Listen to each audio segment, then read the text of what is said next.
Yeah, but what about Bruno? I mean, We don't talk about Bruno. We don't talk about Bruno. Encanto is all magic and mystery. From cut scenes and characters to COVID messing with the status quo, this movie endured a lot of changes to the script and creation process in order to get made. Let's take a look.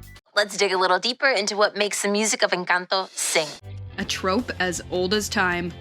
In one plotline of the movie, due to Mirabel's mistakes, something bad happened to Mirabel's mom, Julieta. I couldn't do it. And now my mom is... We have our theories, as most of the Disney princesses are motherless for whatever reason, so we are really glad they didn't go this route. Such a huge corporation like Disney leaves so much room for improv. Stephanie Beatriz improvised a ton all throughout Encanto. Not just the comedy bits, but the darker things like the conversations with Abuela too. One line that 100% came from her own brain was in Bruno's room, after she was abandoned by Pico the toucan. Nope, he flew away immediately. But the improv king had to be actor-comedian John Leguizamo, who played Bruno, improvising the entire rat telenovela. Their love could never be. A little lesson from Casita. Watch where you pee. There's an after-credit scene where Antonio's capybara named Chipsy tries to take a leak on Casita, but the home strikes back. This scene was cut because the creators decided it wasn't the note they wanted to end the movie on. But personally, we think it's the perfect finale. What do you think? We don't talk about emo, mo. Bruno's name was Oscar before it was Bruno. When the team decided to change the name, in order to legally protect themselves, given there are a lot of Oscar Madrigals in Colombia, they gave Lin-Manuel Miranda the options of Arlo, Anko, Andre, Emo, Bruno, or Marco.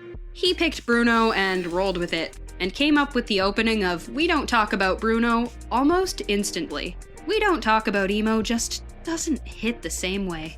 We had to create this really quirky, offbeat guy who had bad social skills, basically, and he has to hide away. Isabela wasn't always your cliche Disney princess gone rogue. Just a couple drafts of Isabela included her as a punk rocker, and one where she runs away with her city-slicking, animal urine-wearing boyfriend Bubo. We highly recommend you check out the cutscene called Isabela Goes Into the Woods. It's so weird, we still struggle to believe this was a genuine plot at one point. Bubo Marquez? Are you all right? I am fine, mi amor.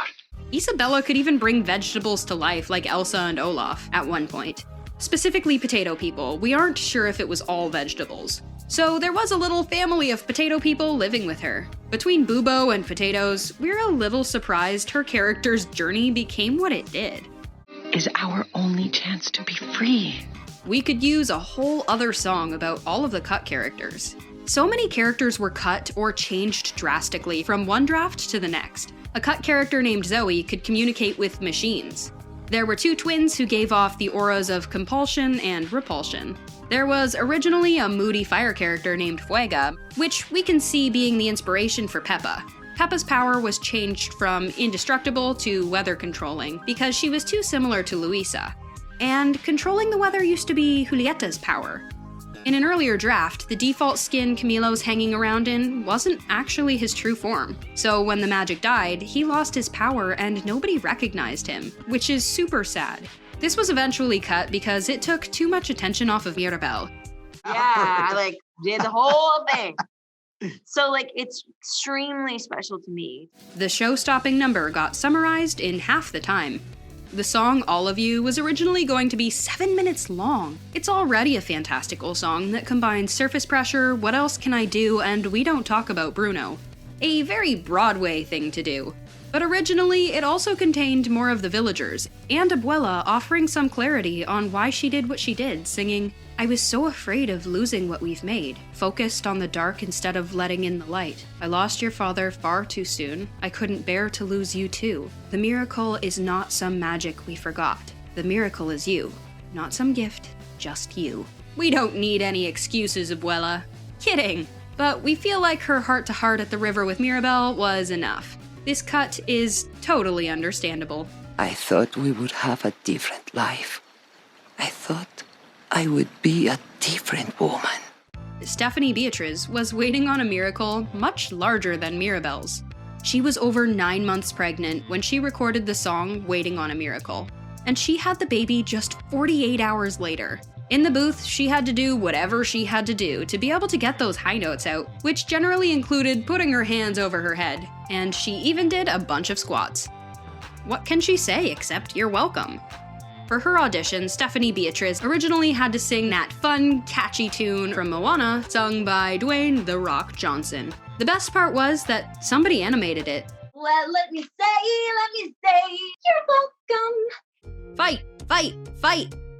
You know what? This was probably not an entirely appropriate thing for a family movie, but in an earlier version of the film, Isabela and Mirabel actually got into a physical fight, and apparently, it was hilarious. We're sad we missed it, but it's probably for the best. This budget isn't for belly button piercings. Encanto seriously had a belly button budget dedicated solely to having the one minor character's gut pop on screen. Giving side characters belly buttons is a big deal. They're rarely ever animated on minor characters, unless it's maybe a beach scene, but the crew totally found the work worth it to give the donkey delivery guy his gut. By the way, that was his name in the script for a while. Oh, and Del Antonio, good luck. Last gift ceremony was a bummer. While we're on the topic of names, the woman with the dead fish, her name was Senora Pez Muerto, which translates to Mrs. Deadfish. We guess naming minor characters based on their minor roles makes a lot of sense for keeping them all organized. And it's also much nicer than calling them background number 1 and background number 2, but in this instance, maybe they should have stuck with that. Just act normal. No one has to know. It takes a village to create a character. Who's to say the voice actors are the only ones acting? Animators are also actors. And during a time of COVID, their reference videos were done in their houses. We appreciate the dude who went to the extent of using his bed sheets as skirt references. The residuals must be nice when you're trilingual. Angie Cepeda, who plays Julieta, is the only actor to voice her character in 3 different languages: English, Spanish, and Italian. I healed your hand with my love for my daughter.